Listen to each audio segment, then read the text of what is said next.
I wanted to make this video because I think it's the biggest lesson that anyone can learn. I mean, in anything, but especially in Fortnite, which is that the best way to get better at something is to play people better than you.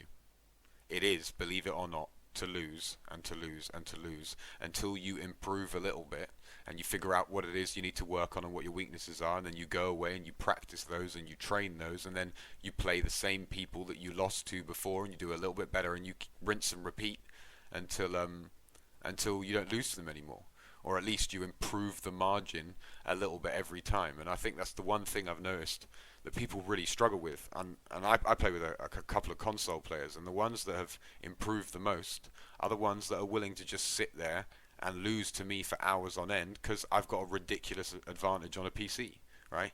And rather than getting wound up, they just accept the unfair odds and do the best they can. Actually, if you look at some of my videos, I'll do 3v1 box fights, and the score will be like 15 to them, 5 to me, but it's good practice to deal with three people spraying you and attacking you at once. And when you do get someone, you get a 3v1 clip every time. So it's actually worth taking ridiculously bad odds. What does it matter if you lose? Like, as long as you're getting better, that's what you need to ask yourself. Is this helping me improve?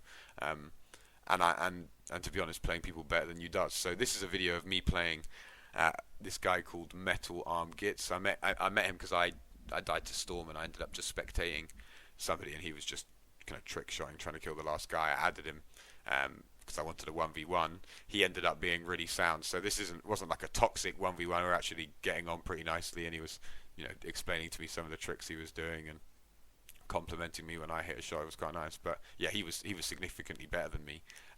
But even though I go 8 behind at one point, I ended up I lost 23 to 25.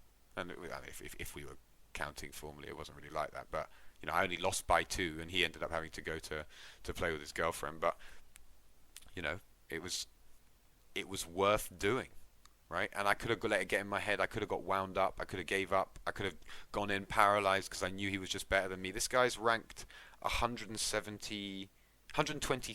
in the world for solos at the moment on Fortnite Tracker. He's got a lifetime kill to death ratio of 5 on everything, solos, duos, and squads. Like, it's just ridiculous, man. This guy was better than me, but it didn't matter. It was just, I'm so determined to get better that I will sit and lose. I used to do 1v1 box fights against a guy who's placed top 200 in cash cups, and I would lose, like, we'd do 100 rounds, I'd lose 85 to 15, but it was worth it.